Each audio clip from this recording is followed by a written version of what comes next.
D'abord un mot pour dire que, bien sûr, l'écologie politique n'est pas l'apanage du seul parti vers Europe Écologie. Mais ayons au moins l'honnêteté de saluer le travail qu'ils ont fait. Je le dis d'autant plus tranquillement que j'appartiens au vieux courant du mouvement ouvrier pour qui le productivisme allait de soi.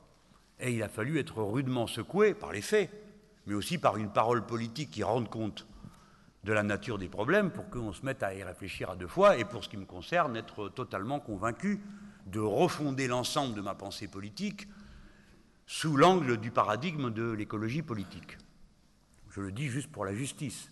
C'est juste de leur reconnaître d'avoir fait ce travail de débroussaillage avec les erreurs que ça comportait. Mais bon, héritier du mouvement socialiste, bon, on ne s'attarde pas trop sur le socialisme utopique des débuts de ce rameau politique. Il y avait tout là-dedans aussi. Donc on ne peut pas demander qu'une telle refondation politique se fasse du jour au lendemain, armée de pied en cap, dans une clarté absolue. Bon, rendons-leur cet hommage. Alors après, évidemment, voilà, puisque nous avons été convaincus, faisons. Commençons d'abord par dire que les abus de toutes sortes et la logique productiviste qui nous fait consommer chaque année un peu plus tôt le potentiel de régénération de la planète sont le résultat d'un système économique. Ce n'est pas vous qui avez décidé le suremballage des produits que vous achetez. Ce n'est pas vous qui avez décidé que tel légume qui vous est présenté sur l'étal viendra de l'autre bout du monde. Et ce n'est pas l'ouvrier qui décide de faire une production malsaine. Il y a donc une responsabilité qui tient à la mécanique du système, qui pousse à la consommation et à l'hyperconsommation. Et c'est cette logique qu'il faut briser dans tous ses aspects généraux. C'est pourquoi j'ai parlé de planification écologique, question qui touche aussi à la question de l'énergie. Aucune transition n'est possible dans un claquement de doigts. Toutes s'inscrivent dans le temps et toutes sont articulées, chacune pour leur compte, avec le reste du modèle. C'est pourquoi le mot de planification écologique n'est pas un gadget, une invention de campagne électorale. Il vient, pour ce qui me concerne, de plus loin.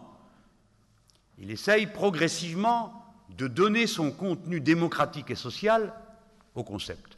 Mais il passe par des révisions. C'est pourquoi je parle de révolution. On peut toujours dire aux gens, c'est de votre faute.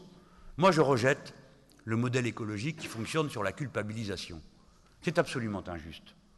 Rendre les gens responsables d'un gâchis en leur demandant de se corriger. Mais comment peut-on faire ?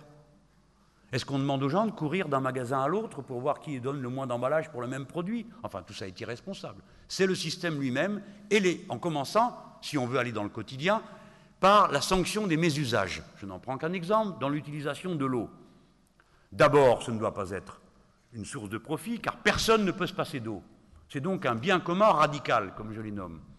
On ne peut pas s'en passer, donc c'est à tout le monde. Donc ça doit être géré collectivement par la propriété sociale. Il faut en expulser les marchands. Les régies publiques de l'eau fonctionnent très bien, mais pour qu'elles fonctionnent, il faut donc qu'elles aillent au bout de leur logique, que les premiers mètres cubes soient gratuits, et que donc les mésusages soient plus coûteux. Boire et se laver doit coûter moins cher que de remplir sa piscine. Voici un exemple. Je pourrais en donner 10, je n'en tiens qu'un pour éclairer mon propos. Je viens sur l'énergie, il en va de même. Commençons par dire que personne ne peut s'en passer. Et que donc là aussi, les premiers kilowatts devraient être gratuits.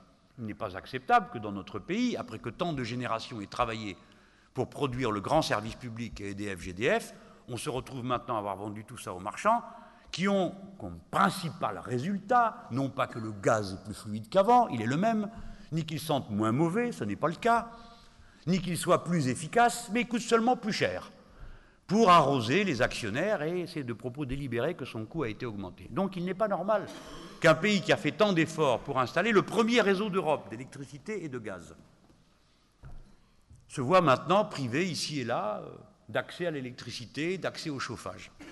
Donc les premiers mètres cubes de gaz, les premiers kilowatts doivent être gratuits. Et évidemment, les mésusages venant compenser. Que la gratuité n'aille pas vous choquer, je n'en dis qu'un mot. Tout le système capitaliste est fondé sur la gratuité, mais son astuce est de ne pas le faire voir. Le capitalisme est fondé sur la gratuité du travail humain. Pour 10 heures de travail, 2 sont payées. Et tout le monde l'oublie. Et quand vous proposez de rendre quelque chose gratuit, on prend des grands airs et on vous dit « Quoi ? Mais vous n'y pensez pas, ça coûte !» Mais bien sûr que ça coûte, on est au courant. On va donc décider qui paye. Je l'ai dit, le mésusage paiera pour l'usage. Et la gratuité étant le cœur du système capitaliste, il est clair que répandre de la gratuité, c'est prélever sur la part de la plus-value. L'énergie. Je me rattache à la logique du scénario négawatt, qui repose sur 3 principes. Premièrement, la sobriété, réduire la consommation. Deuxièmement, l'efficacité, augmenter l'efficacité de l'énergie consommée.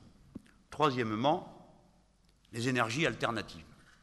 Vient la question du nucléaire, sur laquelle je vais exprimer 2 points de vue. Le point de vue que j'incarne dans cette campagne, celui du front de gauche. Le front rassemble des organisations politiques qui ne sont pas toutes d'accord sur la réponse à apporter sur la question du nucléaire. Les uns opinent pour la sortie du nucléaire, c'est mon cas. Les autres militent pour un nucléaire sécurisé et totalement contrôlé par la puissance publique, notamment avec la récupération de toute la sous-traitance qui, vous savez, aujourd'hui fait l'objet de grandes inquiétudes. Ces 2 thèses sont là. Que faut-il faire? D'abord, tracer ce qui est en commun, avant d'entrer dans la divine polémique. Ce qui est en commun, en tout cas pour le front de gauche, c'est l'objectif de la sortie des énergies carbonées. Ce qui nous conduit à récuser l'idée d'une régulation de l'émission des gaz à effet de serre par le marché carbone. Nous croyons que c'est une sottise. Et d'ailleurs, ce marché a produit immédiatement ses premiers résultats, c'est-à-dire qu'il y a plus d'émissions que jamais.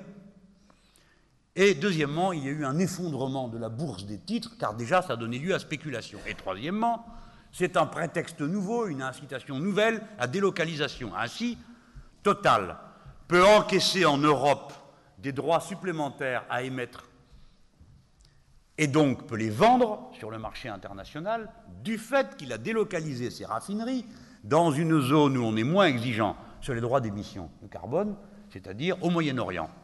Grandiose, non? Voilà à quoi conduit tout ce que touche le capitalisme. Et nous ne croyons pas non plus au capitalisme vert. S'agissant de la production énergétique, donc, j'y reviens après avoir tracé cet horizon commun, dont je vous demande de bien percevoir toute l'ampleur. Sortir des énergies carbonées n'est pas une pétition de principe simple à régler. C'est une mutation pratiquement de tout l'appareil de production qui fonctionne pour l'essentiel sur ces énergies d'une manière ou d'une autre. Et donc c'est un horizon pour nos chercheurs, nos ingénieurs, nos architectes, nos ouvriers hautement qualifiés, un immense effort. Vous voyez la raison pour laquelle je parle de révolution citoyenne. C'est une mutation au moins aussi grande que celle que nous avons fait subir au doigt de la propriété féodale. C'est un défi au moins aussi élevé. Quant à la production de l'énergie, oui, c'est vrai, des thèses s'affrontent. J'ai noté que dans l'arène politique, elles s'affrontent dans des termes étranges. J'observe qu'ici ou là, je vois s'échanger des centrales nucléaires contre des circonscriptions législatives.